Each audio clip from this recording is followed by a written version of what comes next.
If you were the scapegoat child, you were psychologically abused and emotionally neglected.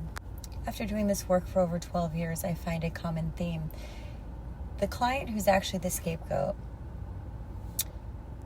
has no idea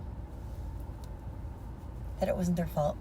If they were lucky enough, they had evidence early on in life that the terrible treatment of the family wasn't shared by people outside of the family, and then they had a little glimpse into their true self rather than the toxic shame that was projected onto them.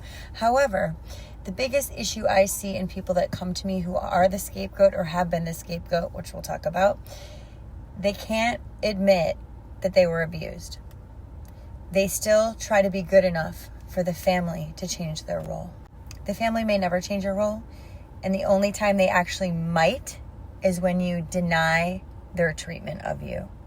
You start to really develop this sense of self that's away from that shame of I'm wrong, there's something wrong with me, I'm bad, I'm everybody's problem, I'm the reason I don't have the perfect family.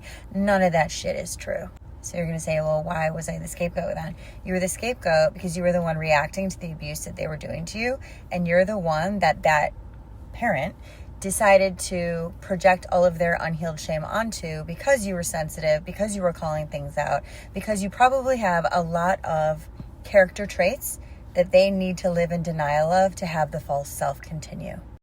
I'm going to be talking a lot more about this in coming reels.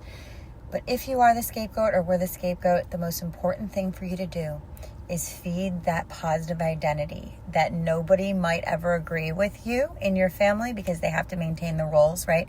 They have to maintain the denial of the truth that you are outing, and you have to maintain ownership of the truth that they are denying.